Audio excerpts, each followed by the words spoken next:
hello and welcome to Arts and Entertainment. I'm Deborah Gilbert, your host, and as always, thanks so much for being here. I hope you enjoy the show. Well, I have the pleasure of having a guest who's been here before, who I think that you'll enjoy getting to know again. His name is Chuck Lewis. He's the CEO and Executive Director of the Valley Shore Community Television Station, which is where this program is taped. It's in Westbrook, Connecticut. And Chuck, thanks so much for being here. I appreciate it. Hi, Deborah. Thank you so much for having me on your show, and congratulations to the many shows. How many shows have you had today? 137 you are. 137th show. That's amazing, and for bringing this beautiful content to our community, and we're very grateful for that. Thank you. I appreciate that. Thank you. And as we were talking before we started taping, which we've done before, is introduce the guest to the viewer. Okay. So why don't you take us back? Tell us about your background. Okay. I've got about 40 years of experience in the television film industry. I actually majored in college. I thought I was going off to be a weather forecaster, meteorology, so I minored in meteorology and majored in media communications, and then went on to a professional commercial career in producing videos and films in a local film production company in New Haven, Connecticut, which I did for about 10 years. And then I crossed over and went into the world of education. Decided that I saw an opportunity at our high schools and community colleges across the state of Connecticut. There was young people wanting to learn all about broadcast journalism and TV and film production. So I went back and got certified, got my master's degree in education, and took my my love of video and film and broadcast journalism on the road, and taught 10 years in Manchester, and then another 21 years at Haddam-Killingworth. And near the end of my tenure at Haddam-Killingworth, I saw an opportunity as HK was lucky enough to host our educational access station, which was Channel 18 and still exists today, where my students basically produced a lot of local content relative to educating our community on unique things going on. Very similar programming to what's going on here, but it was from a perspective of young folks who produced the program. So I taught them how to produce documentaries. We actually did a monthly news show. Students went out into the community and produced news stories of things going on in our community. And then we produced these polished programs, and Channel 18 became kind of a award-winning facility for students across the United States. We won numerous competitions. Students were winning best documentaries, best news stories across the country. And so as my career was winding down, I saw an opportunity. Comcast Communications was running this studio out of Clinton, and I saw an opportunity for retirement. How can I continue my career in retirement and still make a difference and help our community? The importance of seeing locally produced content, stories about people, humanistic stories, unique stories that are never told, that never make it to the newspapers. So I petitioned the Public Utility Regulatory Committee organization, who oversees both cable and energy institutions here in Connecticut, and we were able to convince Comcast that it would be best to turn this into a local nonprofit organization. So in 2013, myself and Chris Morgan, and the help of Mr. Ken Butterworth, who I want to send out well wishes to, hope he's recovering, helped me bring this to fruition. And with the help of a lot of volunteers, we created a 501c3, which we petitioned this federal government for, and here we are, 11 years later. We have this wonderful organization called Valley Shore Community Television that's serving 9 local communities here on the shoreline. So that's the short story, but kind of the fast-track version of it. What does the Valley Shore Community Television Station stand for? And now it's public access. What does that mean? Public access means that anyone in our community, whether you watch us on cable or you watch us through streaming, because we are available on the World Wide Web, they can come in. We'll train you how to use the video production equipment, and you can go out and do a story on just about anything that's important to you, to our community. It was often confused in the early days of just, governmental public meetings, zoning meetings, Board of Education meetings. But over the years, it's grown to be so much more. It's about, I look at it as sort of the untold stories in our community that kind of, that never get brought forward. And so very unique stories. We've spent hundreds of them over the last few years of, and your show, for instance, brings guests in that who most people would never hear about or know about. So it's an opportunity to, and it's also, I think it's an important part of our democracy. It gives people a voice to tell stories on their own. There's nobody here, there's no gatekeeper saying, no, you can't tell that story, or you can't. So we actually love the idea of having volunteers come in, learning how to use our equipment, train it, and then give them the ability to go out and produce stories. This past weekend, a good example, Old Saybrook hosted a wonderful outdoor festival Sunday afternoon. Over 20,000 people attended it, and it was a great opportunity for the Chamber of Commerce and the First Selectman of Old Saybrook to show off downtown Saybrook and then invite a lot of vendors from outside, food trucks, people that have crafts and so forth. There was I ended up walking it, and we had a crew there filming it so that we could bring that story to our community, and also it provides them footage for next year as they promote next year's show. But anything going on in our community, from debates to parades to high school sports to theater, anything going on that we can bring to our community that doesn't get brought forward, that's what we're looking for. And so we have a wonderful group of volunteers. Behind the scenes, you don't see that here. You have a great group of volunteers manning the equipment. So it brings people together to give them an opportunity to learn about technology and also help produce a wonderful show like this. And then we encourage people. We have a number of remote packages. Our wonderful crew of both Emily and Anne Marie, they'll train you to learn how to use this equipment so you can go out and produce a story, then come back and use our editing equipment and put together a real sharp, real polished story on just about anything. Mostly we like to highlight, stories of human interest, but, church, we have no separation of church and state here. We like to bring, we have a lot of religious organizations that take advantage of our governmental agencies, and then just general people that want to produce content and bring it to our community. So our doors are open to everyone. And I think that people will think, okay, Deborah's got Arts and Entertainment with Deborah Gilbert as a talk show here, but there are other shows that you do here. Tell us about that. Yeah, we have a number of shows that we do here, a vast variety of different topics. You're focusing in arts and entertainment, but we have stories that focus on authors, artists, musical artists. We have a show, Music Monthly. Mark Kotzowitz just comes in and he brings in local artists that perform in our area, and he has them actually perform on the show, and he produces it's a wonderful show. Pete Mazzetti, he's closing in on over 600 shows. He likes to bring in directors and CEOs and political. I think he's got Governor Lamont on his schedule this summer to come in to be a guest on his show. So a wonderful opportunity for people, kind of like a bully pit or a megaphone for people that want to tell their story, and that's what we're here for. And talk shows aside, we hosted a wonderful camp last summer that exposed young people to this technology. Part of their challenge was to go out and produce a number of stories.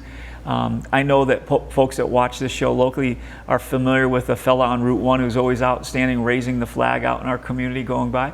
They went out and did a story on it. What's his deal? And I live by the philosophy that everyone has a story. You don't have to be a person of prominence. There's a fella from CBS. I've always admired him for years. That sometimes in this industry, to be copied is to be complimented. And one of this, he went out. I remember one of the unique things of how he told his stories. He would go through that CBS would send him to any unique part of the world or the United States.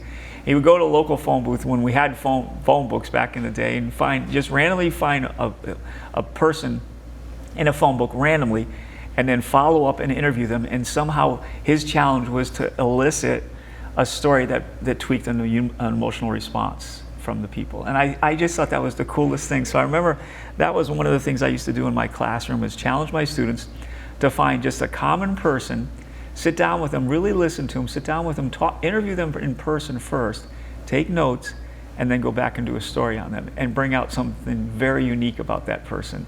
And they did a wonderful job. You know, so they went to their grandparents, and sometimes their grandparents may have served in the Korean War, or you know, even a World War II survivor, or their grandmother was a nurse. You know, back in the days when medicine was kind of evolving. So it was always so unique. I remember that one of my favorite things in my classroom was seeing these stories that the kids would come back with on just regular people, because I'm a firm believer that everyone out there has a unique story to be told. And that's the art, the real where the real art form takes place using this technology, the digital arts, is being able to tell that story. And not only through an interview, but through, we talk a lot about the importance of cutaway shots and the natural sound that goes with those cutaway shots that shows the person doing their unique thing that they have. But so you can see I'm extremely passionate, and to this day, I'm fortunate enough that the young people that are running the TV studio, from Chris right down the line to both Anne Marie and Emily, they're products of schools, both HK and Emily from Valley, that had programs that taught the students this type of digital storytelling, and then they went on and fostered it even further in their post-education in colleges and so forth. So anything we can do to promote, you know, the arts, and then we are the arts. And you know, someone might ask them, well, what do you have when the CEO or the executive director of Valley Shore on your show, Debbie? Because we are the arts. I think of us as the arts because we bring the arts, no matter what form it is, to our community. Okay, let's hold that thought. I'm going to take a break. We're going to take a break right now. You're tuned in to Arts and Entertainment. We'll be right back.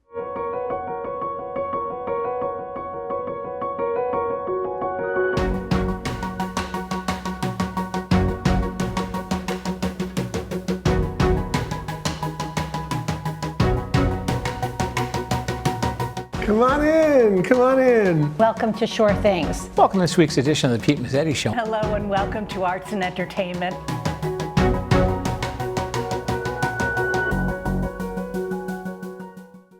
Community TV, your neighborhood TV. Publicly funded and a reliable partner for cable companies nationwide. It provides transparent coverage of local and state government, education, and public programming. A digital town green that can be watched anywhere, anytime, and on any device.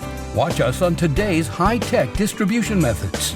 Community TV in Connecticut. Local, unfiltered, reliable, and yours. And welcome back to Arts and Entertainment. I'm Deborah Gilbert, your host, and as always, I hope you're enjoying the show. And Chuck, this is a public access station that covers 9 towns. Are there other public access stations throughout the state of Connecticut or throughout the nation? Yeah, community television is nationwide, and there are numerous community access stations. Northeast has some wonderful programs.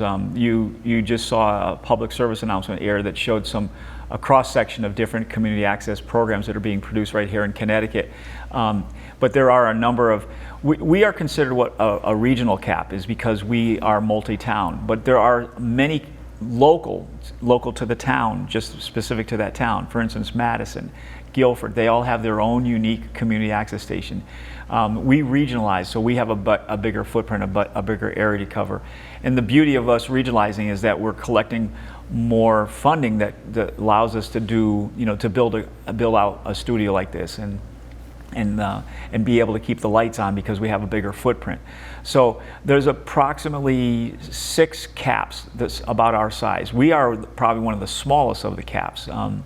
Nutmeg Television, which covers a big area of footprint up in the Farmington Valley, has 4 times the number of viewers and subscribers that we have. They're a much bigger operation, but we all model each other.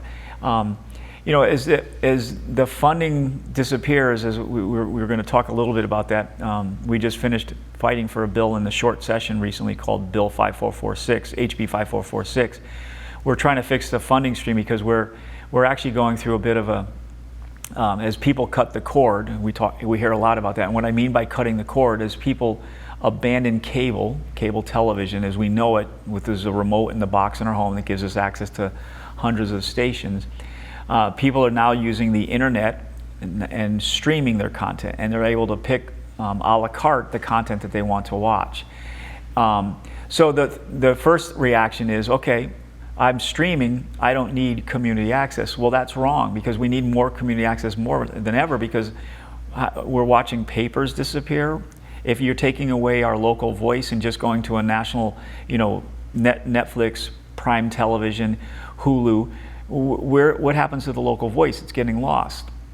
So although cable is disappearing, we've got more of a digital presence now than probably more people watching us streaming than they are watching us through cable.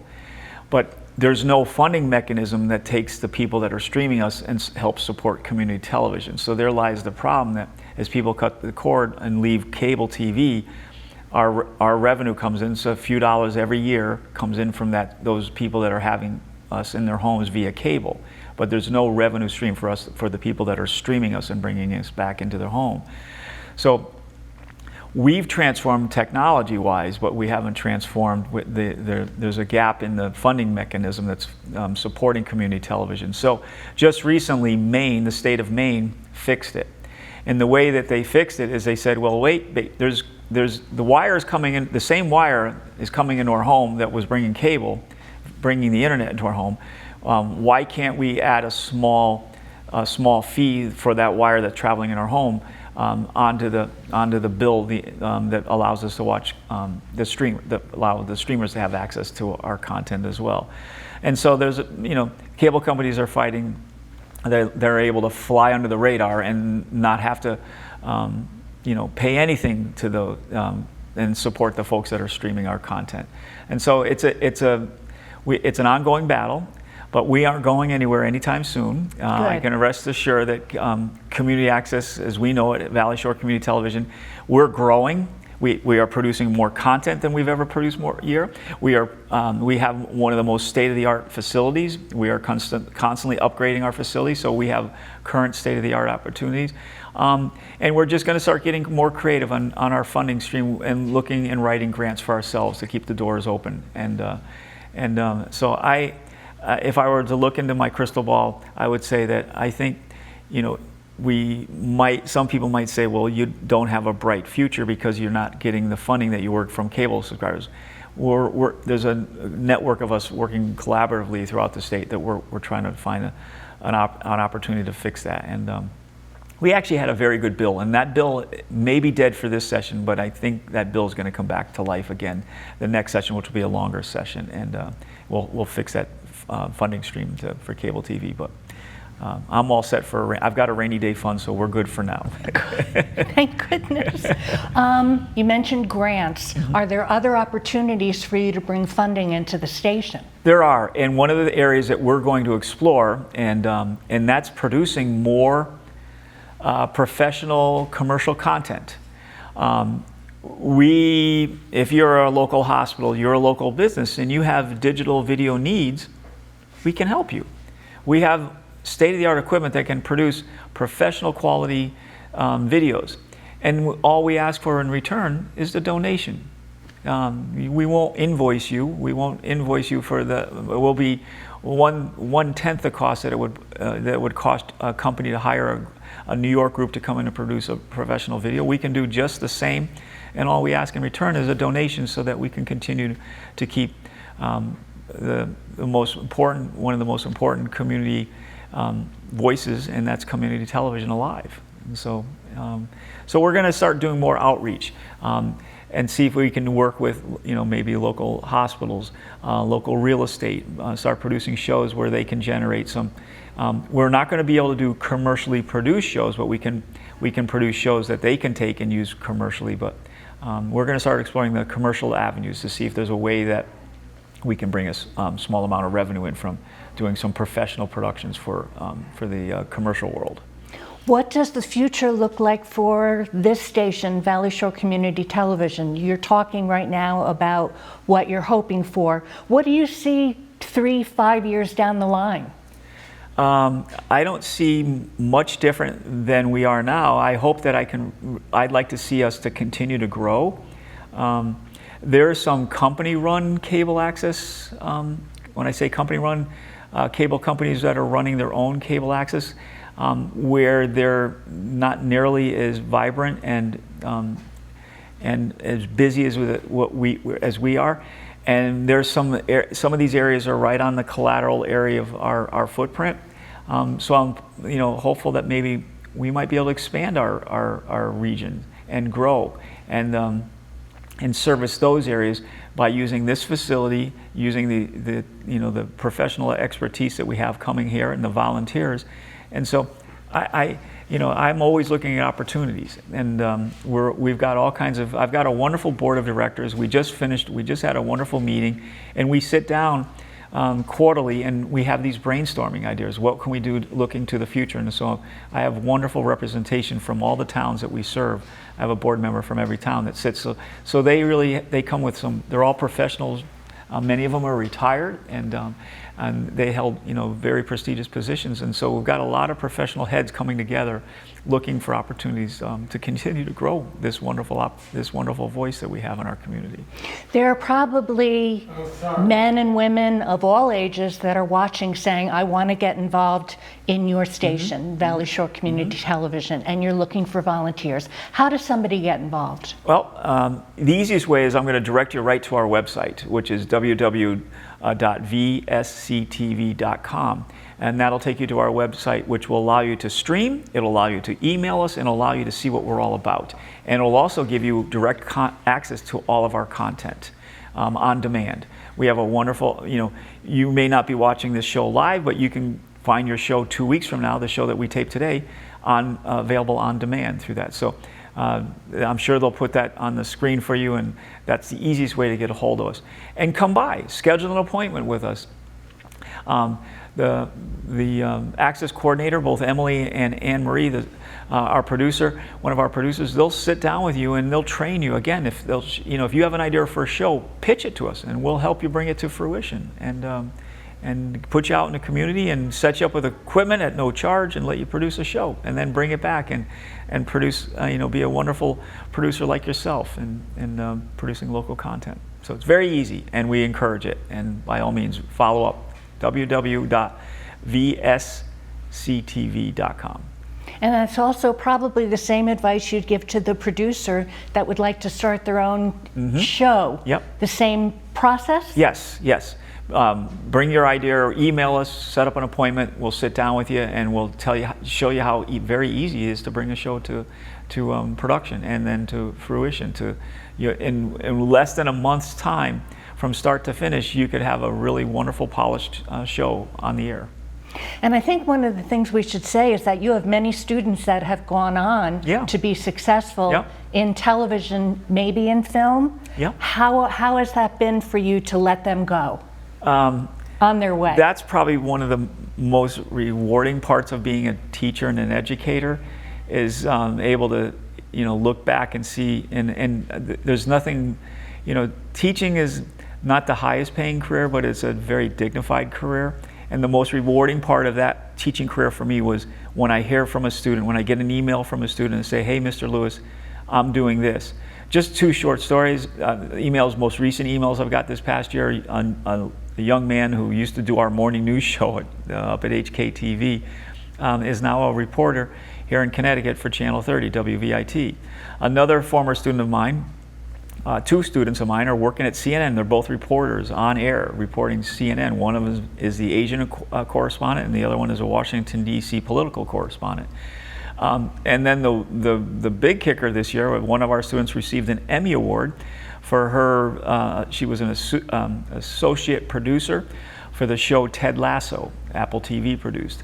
And so she sent me a picture of her holding on to this wonderful award, Emmy Award that she had gotten that her and her crew had gotten for that show. I love the show myself. It was one of my favorite shows because it's got a lot of positive,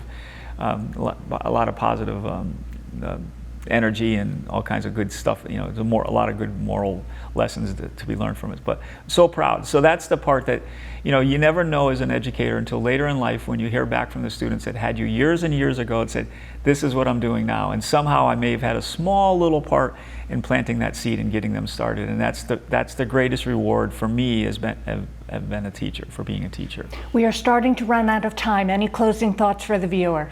Get involved, and thank you, and all the volunteers that are here tonight helping with the production of this show.